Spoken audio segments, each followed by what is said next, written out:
Hello everyone, आज हम करेंगे फोर्थ क्लास की हिंदी की जो न्यू बुक आई है वीणा, उसका चैप्टर नंबर 11 और इस चैप्टर का नाम है कविता का कमाल। तो चलिए आज देखते हैं कि कौन सी पोयम है और उसका क्या कमाल है। तो बहुत पुरानी बात है, मदन नाम का एक लड़का अपनी माँ के साथ गांव में रहता था। माँ बेटा बहुत गरीब थे, उनके पास कमाई का कोई साधन नहीं था। फिर भी मदर दिन भर क्या करता था, खेल कूद में ही समय बिता देता था। तो ये बहुत दोनों गरीब थे, ये इसकी माँ थी, ये मदन था। लेकिन फिर भी ये क्या करता था, कुछ कमाने नहीं जाता था, दिन भर खेलता और कूदता रहता था। परेशान होकर एक दिन उसकी माँ ने कहा, अब मैं तुझे बिठाकर नहीं खिला सकती, जा कुछ पैसे कमा कर ला। मदन घर से निकल पड़ा।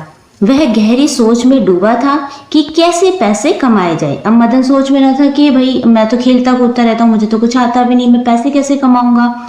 अचानक उसे ढिंडोरा पीटने की आवाज सुनाई दी। ढिंडोरा पीटना क्या होता है, इस तरीके से पहले ना अनाउंसमेंट की जाती थी कि कुछ भी होता था कहीं पे भी, तो इस तरीके से इसको ड्रम को बीट किया जाता था, जिससे सारे लोग इकट्ठे हो जाते थे। फिर जो भी न्यूज होती थी उस तरीके से ये सुनाया जाता था। सुनो सुनो सुनो, राज दरबार में कवि सम्मेलन हो रहा है। सबसे अच्छी कविता सुनाने वाले को 100 अशरफिया पुरस्कार में मिलेगी। अशरफिया क्या होती थी? अशरफिया होती थी जो सोने के सिक्के होते थे, उसे अशरफिया कहा जाता था। उस तरीके ये उस जमाने के पैसे होते थे।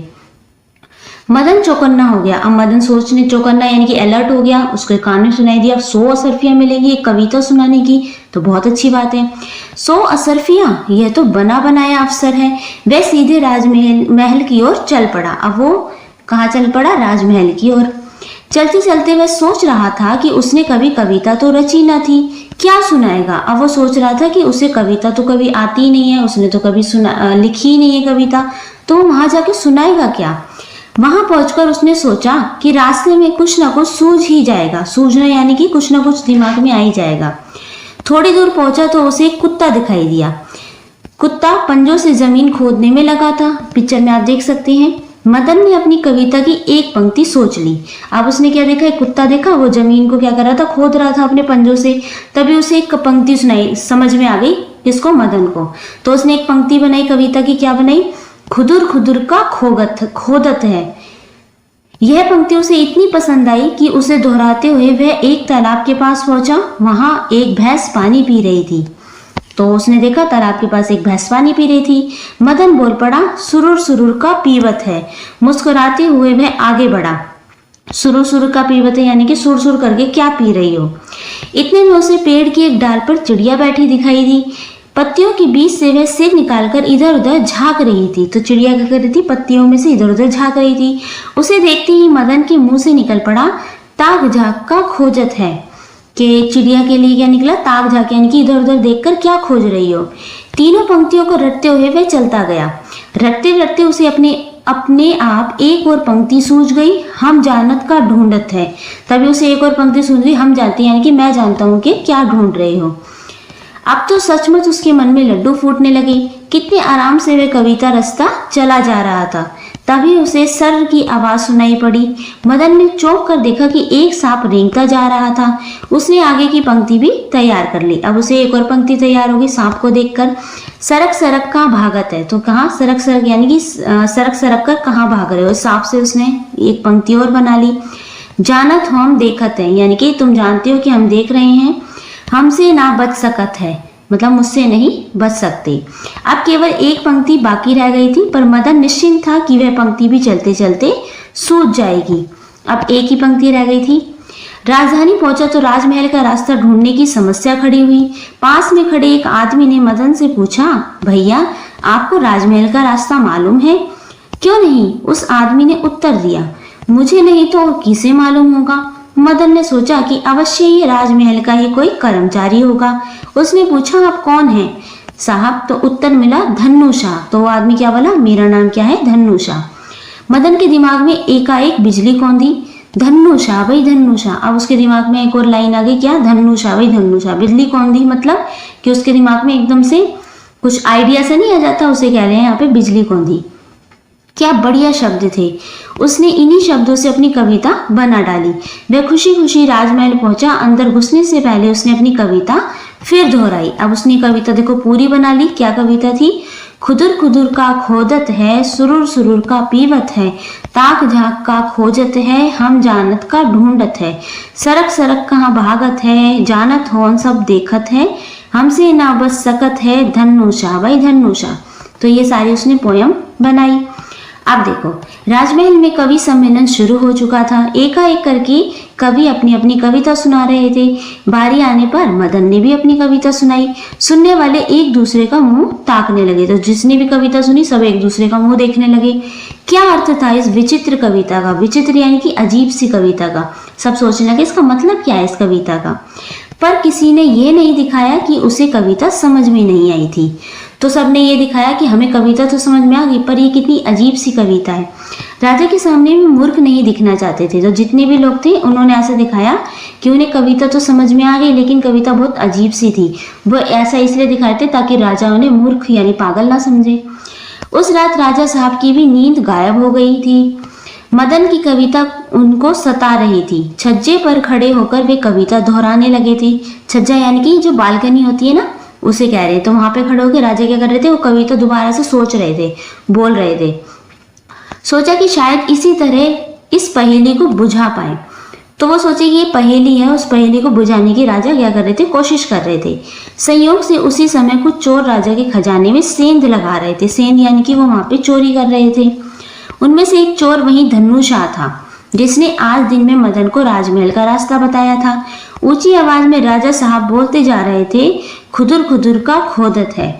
तो राजा साहब जो उनकी पोयम थी ना मदन की, वही पोयम बोल रहे थे। चोरों ने सुना तो वे चौंक कर रुक गए। अब राजा साहब तो उसकी पोयम बोल रहे थे, खुदुर खुदुर का खोदत है। अब चोरों ने सुन लिया कि शायद राजा ने हमें देख लिया है, तभी तो वो हमसे कह रही कि खुदुर खुदुर का खोदत है। क्या किसी ने देख लिया था उन्हें? डर के मारे चोरों का गला सूखने लगा। अपने साथ जमीन को मुलायम करने के लिए वे पानी लाए थे। धन्नूशाह ने उठकर एक आध घूंट निकला। तभी राजा साहब बोले, सुरुर सुरुर का पीवत है। ठीक है, तभी राजा क्या बोले, सुरुर सुरुर क्या पीवत है। चोरों को काटो तो खून नहीं, काटो तो खून नहीं। तो यानी कि चोरों को इतना डर लग गया था कि वो डर के मारे ये सोच रहे थे कि शायद अब राजा को पता लग गया कि हम चोरी करने आए, अब राजा तो हमें मार देंगे। सहम कर इधर उधर झांकने लगे कि कोई पकड़ने तो नहीं आ रहा। राजा ने फिर कहा, ताक झाक का खोजत है, हम जानत का ढूंढत है। ये सुनकर चोरों ने सोचा कि किसी तरह जान बचाकर भागा जाए। वे दबे पांव बाहर सरकने लगे, पर राजा की फिर आवाज आई, सरक सरक कहाँ भागत है, जानत हो हम देखत है, हमसे ना बच सकत है, धन्नूषा भाई धन्नूषा। इस तरीके से राजा ने पोयम सुनाई। अब चोरों को समझ में आया। देखो, धन्नूषा की तो सांस वहीं रुक गई। उसने सोचा अब कोई चारा नहीं, बस राजा साहब से दया की भीख मांग सकता हूँ। दौड़कर उसने राजा साहब के पैर पकड़ लिए और विनती करने लगा। विनती यानी कि ये उनसे रिक्वेस्ट करने लगा कि हमें छोड़ दो भाई, क्षमा कर दीजिए महाराज, अब मैं भूल कर भी ऐसा काम नहीं करूंगा। वैसे हमने कुछ लिया ही नहीं, आपका खजाना सही सलामत है। अब चोरों को ये लग रहा था शायद राजा ने हमें देख लिया है, तो वो खुद ही आके बोलने लगे कि हमने कुछ भी खजाना नहीं चुराया है। राजा साहब के हक्के बक्के रह गए। उन्होंने तुरंत सिपाहियों को बुलाकर छानबीन करवाई तो पता चला कि उनका खजाना लुटते लुटते बचा था। मदन को बुलवाया गया। राजा ने शाबाशी देकर कहा, यह सब तुम्हारी कविता का कमाल है। मदन को सोने चांदी से मालामाल कर दिया गया। वह खुशी खुशी अपने गांव लौट आया। अब उसके पास अपने और अपनी माँ के खाने पीने के लिए पर्याप्त धन था। देखो कितनी अच्छी है ना कहानी। ये ली है छत्तीसगढ़ से सवाल, कविता का कमाल। अब इसकी हम देखते हैं, सबसे पहले नए शब्द देखते हैं। पहले इसका अर्थ देखेंगे, इस कविता का अर्थ क्या है। पहले इसका अर्थ देखेंगे, इस पाठ से हमने सीखा क्या है, फिर इसके नए शब्द देखेंगे, देन इसके क्वेश्चन आंसर करेंगे।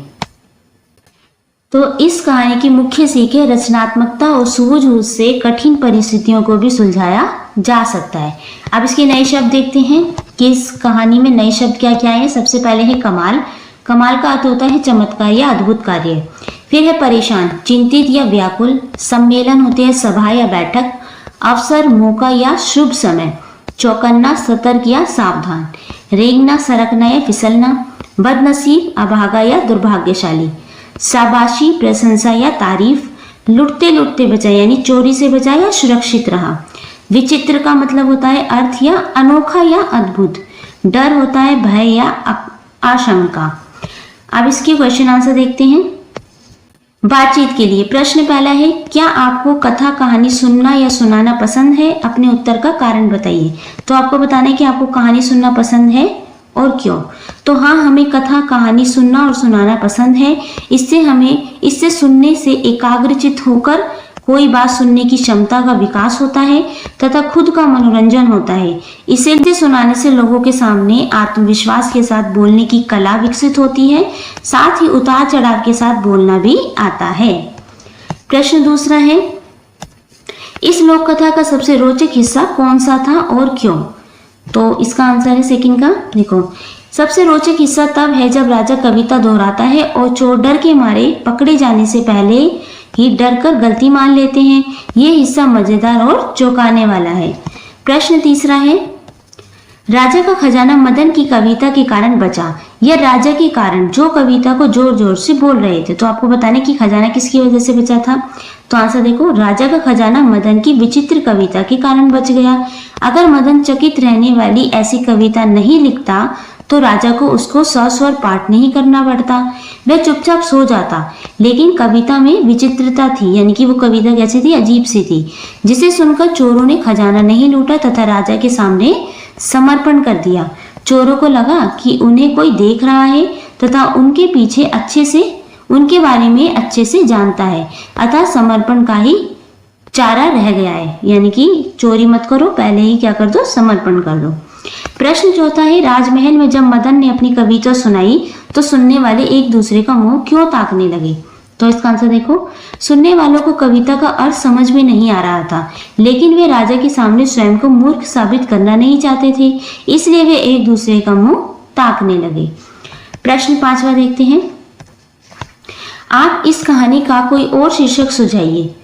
बताइए कि यह शीर्षक क्यों देना चाहते हैं। तो आपको इस कहानी का, जैसे इस कहानी का नाम है कविता का कमाल, आप इस कहानी का कोई और नाम अगर देना चाहते हैं तो आप क्या देंगे। तो जैसे इस कहानी का नाम दे सकते हैं हम दूसरा, चतुर मदन और अनोखी कविता। इसका कारण है क्योंकि ये कहानी एक गरीब लेकिन चतुर लड़के की है, जिसने अपनी समझदारी और अपनी कल्पना से कविता बनाई और खजाना बचाया। इसकी जगह अगर आप कोई और नाम देना चाहते हैं इस कहानी को तो आप वो भी दे सकते हैं और अपना कारण भी जरूर बताना है। नेक्स्ट है कविता की बात। उपयुक्त शब्द का चयन कर वाक्य को पूरा कीजिए। फर्स्ट है सुरूर सुरूर का, यहाँ आएगा पीवत है ग। सेकंड है खुदुर खुदुर का खोगत है, इसका आंसर आ जाएगा घ। नेक्स्ट है थर्ड, आप कौन है साहब, उत्तर मिला धनुषा, तो यहाँ आंसर आ जाएगा धनुषा। देखो बड़ी यू की मात्रा है, ठीक है, धनु में। अब है मिलान कीजिए।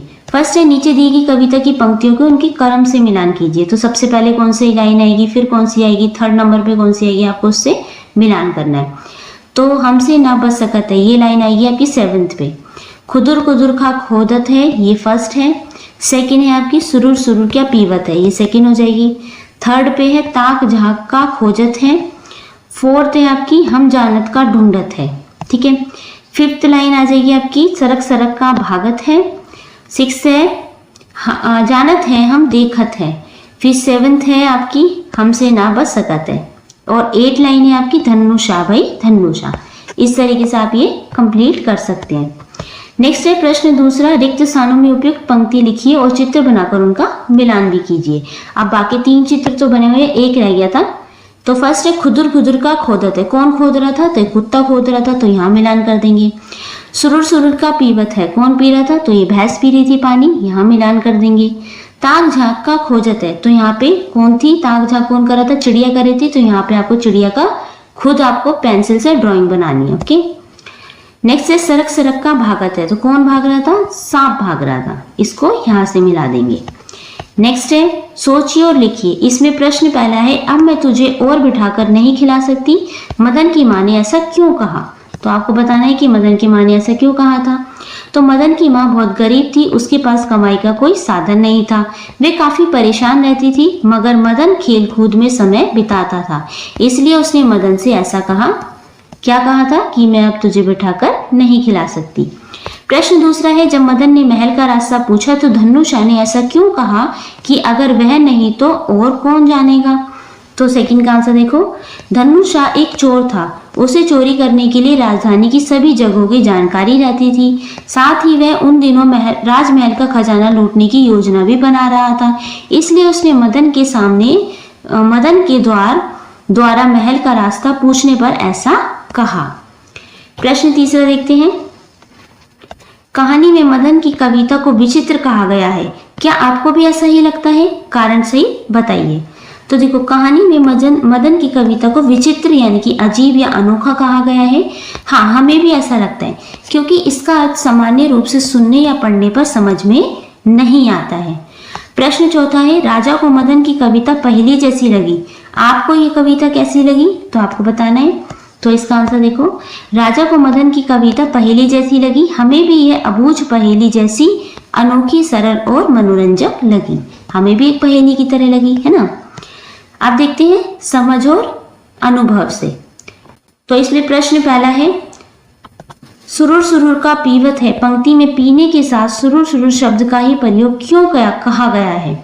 तो आपको बताना है कि सुरुर सुरुर शब्द यानी कि सुर सुर करके पानी पीते हैं ना, तो आपको बताना है इस पंक्ति में सुरुर सुरुर शब्द का ही प्रयोग क्यों किया गया है। तो इसका आंसर देखते हैं। इसका आंसर है, भैंस, गाय, बैल आदि मवेशी पानी को मुंह से सुड़ करके पीते हैं। प्रस्तुत कविता में भैंस सुड़क करके पानी पी रही है, इसलिए इस पंक्ति में पानी के साथ सुरुर सुरुर शब्द का ही प्रयोग किया गया है। ठीक है। प्रश्न दूसरा है, राज दरबार में कवि सम्मेलन हो रहा है। सबसे अच्छी कविता सुनाने वाले को 100 असरफियां पुरस्कार में मिलेगी। 100 असरफियों से आप क्या समझते हैं? तो आपको बताना है कि 100 असरफियों से आप क्या समझते हैं। तो असरफी सोने के सिक्के को कहा जाता है। 100 असरफियों का मतलब ये हुआ कि विजेता कवि को सोने के 100 सिक्के मिलेंगे। प्रश्न तीसरा देखते हैं, सरक सरक कहाँ भागत है। पंक्ति में सरक सरक किसके लिए प्रयुक्त हुआ है? यहाँ सरक सरक का ही प्रयोग क्यों किया गया है? अब आपको ये बताना है। तो थर्ड का आंसर देखो, सांप जब चलता है तो सर सर की आवाज होती है। इस पंक्ति में सरक सरक शब्द का प्रयोग सांप के सर सर करके भागने को बताने के लिए किया गया है। इस शब्द का प्रयोग का कारण सांप को चलते समय सुर सुर करना ही है। तो जो सांप चलता है ना, तो उसके चलते समय सर सर की आवाज आती है। प्रश्न चौथा है, अब कोई चारा नहीं, बस राजा साहब से दया की भीख मांग सकता हूँ। ऐसा धन्नू शाह ने क्यों सोचा? तो क्यों सोचा था ऐसा धन्नू शाह ने? तो देखो, ऐसा धन्नू शाह ने इसलिए सोचा क्योंकि उसे लगा कि राजा साहब को उसकी सभी गतिविधियों का तथा उसके नाम तक की जानकारी है, इसलिए वह किसी भी कीमत पर बच नहीं सकता। ऐसी स्थिति में उसे राजा से दया की भीख मांगने की सोचना ही उचित लगा, क्योंकि उसे लगा कि अब तो मैं पकड़ा ही जाऊंगा, राजा को तो मेरा नाम भी पता है। तो इसने क्या सोचा, चलो ऐसा करता हूँ कि राजा के सामने क्षमा मांग ही लेता हूँ। ठीक है। नेक्स्ट देखते हैं, अनुमान और कल्पना से। प्रश्न पहला है, यदि मदन रोजगार की खोज में घर से बाहर नहीं निकलता तो क्या होता? तो आपको बताना है। तो देखो इसका आंसर फर्स्ट का, यदि मदन रोजगार की खोज में घर से बाहर नहीं निकलता तो उसे राज दरबार के कवि सम्मेलन के बारे में जानकारी नहीं मिलती तथा उसे पुरस्कार से वंचित रह जाना पड़ता। साथ ही उसके परिवार की स्थिति पहले की तरह ही बनी रहती, पहले की तरह ही गरीब रहता वो। ठीक है। प्रश्न दूसरा है, अपनी कल्पना और अनुमान से बताइए कि राजमहल कैसा होता होगा। तो राजमहल बहुत बड़ा और सुंदर होता होगा। उसमें बड़े बड़े कमरे, सुनहरा सिंहासन, बाग बगीचे होते होंगे। आप चाहे तो और भी यहाँ पे लिख सकते हैं। प्रश्न तीसरा है, राजा के खजाने में क्या क्या होता होगा और कितना कितना होता होगा। तो राजा के खजाने में सोना, चांदी, हीरे, जवाहरात, अशरफियां आदि अनगिनत मात्रा में होती होंगी। नेक्स्ट है, प्रश्न चौथा देखते हैं, मदन की कविता से प्रसन्न होकर राजा ने उसे विदा करते समय क्या क्या उपहार दिए होंगे। फोर्थ का आंसर देखो, मदन की कविता से प्रसन्न होकर राजा ने उसे विदा करते समय अशरफियां, कीमती गहने, राज दरबार में नौकरी, घर, कपड़े आदि उपहार में दिए होंगे। प्रश्न पांचवा देखते हैं, राजा ने मदन को बहुत सारा धन दिया होगा, उसे यह सब कहाँ कहाँ खर्च करना चाहिए। तो आपको बताना है, इतने सारे धन जो मदन को मिला है उसे कहाँ कहाँ खर्च करना है। तो यहाँ पे है क्रम संख्या, खर्च करने हेतु प्रस्तावित सुझाव। तो आपको यहाँ बताने कि कहाँ कहाँ खर्च करने हैं। आपकी राय यदि कोई हो, अपनी राय भी आपको यहाँ बतानी है। जैसे कि फर्स्ट है, माँ के लिए कपड़े खरीद सकता है वो, यह आवश्यक है, माँ का ध्यान रखना चाहिए। दूसरा है, कुछ पैसे कुछ रुपए बैंक में जमा करना, यानी भविष्य के लिए एक समझदारी भरा कदम है। थर्ड है घर की मरम्मत और नया सामान खरीदना। अगर घर में कुछ टूट फूट है तो उसको सही करवा देना ताकि वे अच्छे से और सुरक्षित रह सके। प्रश्न चौथा है अपनी पढ़ाई पर खर्च करना ताकि वे आगे चलकर एक सफल इंसान या आदमी बन सके। प्रश्न पांचवा है जरूरतमंदों की मदद करना, समाज के लिए एक अच्छा उदाहरण बनेगा।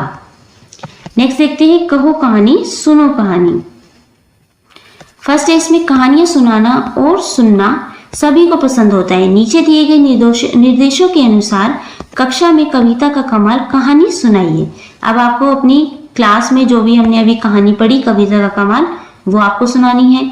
इसमें प्रश्न पहला दे रखा है स्वयं को मदन की जगह रखकर यह कहानी अपनी मातृभाषा या अपनी पसंद की भाषा में सुनाइए। तो अपनी मातृभाषा में सुनानी है, जो शब्द आप अपने घर में यूज करते हैं वो शब्द यूज करने हैं और आपको मदन की जगह अपने आप को रखना है। तो कैसे लिखेंगे ये कहानी देखो। उत्तर इसमें मैं मदन हूँ, मैं अपनी माँ के साथ गाँव में रहता हूँ। हम बहुत गरीब थे। एक दिन माँ ने मुझसे कहा कि अब मैं तुझे बिना कमा किए खाने नहीं खिला सकती। मैं कुछ कमाने के इरादे से निकल पड़ा। रास्ते में मुझे पता चला कि राजमहल में कवि सम्मेलन है। मैंने रास्ते में दिखने वाली चीजों से कविता बनाई, कुत्ते, भैंस, चिड़िया और सांप को देखकर। मेरी कविता अजीब थी, लेकिन उसी कविता के कारण चोर पकड़े गए। राजा ने मुझे बहुत इनाम दिया और मेरी जिंदगी बदल गई। तो इस तरीके से हम लिख सकते हैं। प्रश्न दूसरा है मदन आपका मित्र है। मदन ने कुछ समय पहले आपको ये कहानी सुनाई थी। अब आप ये कहानी अपनी कक्षा में सुनाइए। अब आपको सुनानी है अपनी कक्षा में, तो कैसे सुनाओगे देखो। मेरे दोस्त मदन ने मुझे एक मजेदार कहानी सुनाई थी। वह बहुत गरीब था, लेकिन एक दिन वह घर से निकला और राजमहल में कविता सुनाकर इनाम जीत लाया। उसकी कविता से चोर डर गए और पकड़े गए। राजा ने उसे सोना चांदी दिया। मुझे ये कहानी बहुत प्रेरणादायक लगी क्योंकि एक साधारण लड़के ने अपनी समझदारी से बड़ा काम किया। तो इस तरीके से कर सकते हैं। ठीक है, नेक्स्ट देखते हैं पार्ट से आगे। प्रश्न पहला है सांप रेंग कर चलते हैं। रेंग कर चलने वाले जीव जंतुओं की सूची बनाइए और कक्षा में प्रदर्शित कीजिए। तो आपको बताना है कौन कौन से जो जीव जंतु है रेंग कर चलते हैं।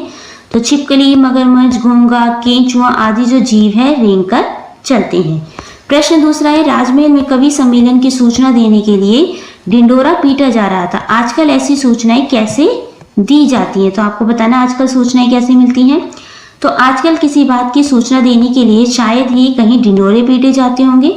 आजकल किसी बात की सूचना समाचार पत्र, radio, television, telephone, mobile phone, SMS, email, loudspeaker आदि आधुनिक साधनों से दी जाती है। प्रश्न तीसरा है आपके विद्यालय में कवि सम्मेलन का आयोजन किया जा रहा है, आप इसकी सूचना कैसे देंगे? तो हम अपने विद्यालय में हो रहे कवि सम्मेलन की सूचना नोटिस बोर्ड पर लगाकर कक्षा के व्हाट्सएप ग्रुप पर दे सकते हैं। ठीक है, नेक्स्ट है मीडिया और आप। विजेता बनने के बाद मदन को मीडिया के प्रश्नों के उत्तर देने पड़े। अपने को मदन मानते हुए इन प्रश्नों के उत्तर दीजिए। कुछ प्रश्न आपसे पूछे जाएंगे, उनके उत्तर देने हैं। जैसे मीडिया में कोई आपसे पूछे इस तरीके से कवि सम्मेलन में पुरस्कार पाकर आपको कैसा लग रहा है? तो मदन आंसर करेगा कवि सम्मेलन में पुरस्कार पाकर मुझे काफी अच्छा लग रहा है। फिर नेक्स्ट क्वेश्चन पूछा जाएगा आप इस उपलब्धि का श्रेय किसे देना चाहते हैं? तो इसका आंसर होगा मैं इस उपलब्धि का श्रेय अपनी माँ को देना चाहूंगा क्योंकि उनके द्वारा प्रेरित करने के कारण ही मैं घर से रोजी रोटी की तलाश में निकला और मुझे कवि सम्मेलन में पुरस्कार प्राप्त करने का मौका मिला। नेक्स्ट है आपको राज दरबार में कविता सुनाकर कैसा लगा? नेक्स्ट क्वेश्चन पूछा गया है। इसका आंसर है मुझे राज दरबार में कविता सुनाकर बहुत अच्छा लगा। यहाँ कविता सुनाने का मेरा यह पहला मौका था, बहुत उत्साहित था। नेक्स्ट क्वेश्चन पूछा जाएगा आगे आपकी क्या योजनाएं हैं? तो आंसर है मैं अपनी आने वाले दिनों में अपनी कविता लेखन क्षमता में निखार लाना चाहता हूँ। मैं प्रसिद्ध कवियों की कविताएं पढ़ूंगा और उनसे प्रेरणा प्राप्त करूंगा। साथ ही अच्छी कविताओं का श्रवण यानी कि उन्हें सुनूंगा भी। नेक्स्ट क्वेश्चन है बहुत बहुत धन्यवाद मदन जी। तो इसका आंसर करेंगे हम आपका भी धन्यवाद तथा नमस्कार। नेक्स्ट है आपकी कविता। देखो रजनी मदन की कविता को गाते हुए विद्यालय जा रही थी। उसे बहुत आनंद आ रहा था। चलते चलते अचानक उसे एक पेड़ पर कुछ बंदर दिखाई दिए। वे एक डाल से दूसरे डाल पर कूद रहे थे। जब वह थोड़ा आगे बढ़ी तो उसे एक सियार दिखाई दिया। सियार हुआ हुआ कर रहा था। अब सियार को आधार बनाकर आप कविता को पूरा करने में रजनी की सहायता कीजिए। तो आपको एक कविता पूरी करनी है। तो रजनी ने कुछ आधी कविता तो लिख ली है। क्या लिखा है उसने? डाल डाल क्यों कूद रहा, खो खो खो क्यों बोल रहा, बंदर भाई बंदर जी भाई बंदर जी। तो आगे की कविता आपको बतानी है। खड़े खड़े क्या देख रहा, हुआ हुआ क्यों बोल रहा, सियार जी भाई सियार जी। ठीक है, इस तरीके से आप ये कविता कंप्लीट कर सकते हैं। नेक्स्ट है भाषा की बात। फर्स्ट है मुहावरे हमेशा एक विशेष अर्थ देते हैं जो अनेक शाब्दिक अर्थ से भिन्न होते हैं। जैसे फूला न समाना, मुहावरे का अर्थ है अत्यधिक प्रसन्न होना। वाक्य में प्रयोग करेंगे, विद्यालय की खेल प्रतियोगिता में पुरस्कृत होकर राजू फूला न समा रहा था। अब आप अपनी लेखन पुस्तिका में निम्नलिखित मुहावरों का अर्थ लिखते हुए उनका वाक्य में प्रयोग भी कीजिए। अब आपको मुहावरे लिखने हैं, उनका अर्थ भी लिखना और वाक्य में प्रयोग भी करना है। दो मुहावरे हैं, मन में लड्डू फूटना और दूसरा है मुंह ताकना। तो फर्स्ट है मन में लड्डू फूटने का अर्थ होता है बहुत खुश होना। कक्षा में प्रथम आने की खबर सुनकर मदन के मन में लड्डू फूटने लगे। सेकेंड है मुंह ताकना, यानी चकित होकर किसी और की देखना, किसी और की तरफ देखना। तो पीसी सरकार जादूगर की हाथ की सफाई देखकर हम सब विद्यार्थी उसका मुंह ताकते रह गए। ठीक है, नेक्स्ट है प्रश्न दूसरा। निम्नलिखित गद्यांश में कहीं कहीं विराम चिन्हों का प्रयोग हुआ है। इस गद्यांश को उचित ठहराव के साथ पढ़िए। तो जहाँ पे कोमा है वहां आपको रुकना है, जहाँ पूर्ण विराम है वहां रुकना है। ठीक है, तो देखो इसे कैसे पढ़ेंगे। उसे देखते ही मदन के मुंह से निकल पड़ा ताक झाक का खोजत है। तीनों पंक्तियों को रटते हुए वह चलता गया। रटते रटते उसे अपने आप एक और पंक्ति सूझ गई, हम जानत का ढूंढत है। ठीक है, इसे इस तरीके से जहाँ पे कोमा है वहां रुकना है, पूर्ण विराम है वहां रुकना है। प्रश्न तीसरा है, नीचे लिखे वाक्यों का उपयुक्त विराम चिन्ह लगाकर पूरा कीजिए। तो फर्स्ट है क्या ताक झाक रहे हो, क्या यानी कि प्रश्न पूछा गया तो यहाँ पे आ जाएगा प्रश्नवाचक चिन्ह। खा है अरे वाह क्या चौका मारा है, तो ये क्या है, एक तरीके से उत्साहित वाला है, तो ये वाला चिन्ह आ जाएगा क्या चौका मारा है। ठीक है, नेक्स्ट है आइए राजा से मिलवाता हूँ। तो बोलेंगे कोमा लगेगा यहाँ पे आइए राजा से मिलवाता हूँ, लास्ट में पूर्ण विराम। घ है दादी देखते ही बोली कहाँ जा रहे हो। अब कहाँ यानी कि क्वेश्चन पूछा है, तो दादी देखते ही बोली कहाँ जा रहे हो। ठीक है, नेक्स्ट है कलाकारी। ढोल नगाड़ा या अन्य कोई वाद्य यंत्र बजाते हुए बोलिए सुनो सुनो सुनो, राज दरबार में कवि सम्मेलन हो रहा है, सबसे अच्छी कविता सुनाने वाले को 100 सरफिया इनाम भी मिलेगी। अब इस संवाद को अपनी मातृभाषा में हाव भाव के साथ बोलिए। अब आपको क्लास में आपको ये बोल के दिखाना है। ठीक है, जिस तरीके से सुनो सुनो करके वाद्य यंत्र नगाड़ा सा बजाते हुए बोला जाता है। नेक्स्ट है आपकी सूझबूझ। एक व्यक्ति के घर के बाहर 10 मीटर ऊंचा एक खजूर का पेड़ था। कितना मीटर ऊंचा था? 10 मीटर। एक बंदर उस पर चढ़ने लगा। वह पेड़ की चोटी पर पहुंचना चाहता था। कहाँ पहुंचना चाहता था? सबसे ऊपर। समस्या यह थी कि वह दिन के समय 5 मीटर चढ़ जाता था। कितना चढ़ता? 5 मीटर। परंतु जब रात होती थी तो वह 4 मीटर फिसलकर नीचे आ जाता था। क्या आप बता सकते हैं कि बंदर पेड़ की चोटी पर पहुंचने में कितने दिन में सफल होगा? तो बंदर छठे दिन खजूर के पेड़ की चोटी पर पहुंच जाएगा। कैसे पहुंचेगा? तो देखो पूरा टोटल कितना है? 10 मीटर। ठीक है, अब पहले दिन वो चढ़ा 5 मीटर, नीचे कितना आ गया? 4 मीटर, यानी कि पहले दिन समझो वो 1 मीटर ही चढ़ा। दूसरे दिन कितना चढ़ा? दूसरे दिन वो चढ़ा 2 मीटर। ठीक है, क्योंकि 1 मीटर ही तो चढ़ रहा है, बाद में खिसक के आ जाता है वो तो नीचे। कितने दिन हो गए? 2 दिन हो गए। तीसरे दिन वो कितना चढ़ा? 3 मीटर, 3 दिन हो गए। चौथे दिन कितना चढ़ा? 4 मीटर। ठीक है, अब कितने रह गया? 10 मीटर है टोटल, 6 मीटर रह गया। पांचवें दिन कितना चढ़ा? 5 मीटर। अब कितना रह गया? 5 मीटर। तो जो छठा दिन आएगा, छठे दिन में वो पूरे 5 मीटर ऊपर चढ़ जाएगा, क्योंकि एक बार में 5 मीटर चढ़ता है ना, कूद के सबसे ऊपर आ जाएगा। अब वो नीचे खिसकेगा ही नहीं। तो यानी कि छठे दिन यानी कि 6 दिन में जो बंदर है खजूर के पेड़ की चोटी पर पहुंच जाएगा। ओके, तो ये था आपका चैप्टर 11 जो कंप्लीट हो चुका है। अगर इसमें कोई डाउट हो तो आप नीचे कमेंट करके पूछ सकते हैं। वीडियो अच्छी लगी हो तो प्लीज़ लाइक शेयर सब्सक्राइब करना ना भूलें। अब हम मिलते हैं नेक्स्ट वीडियो में। Thank you.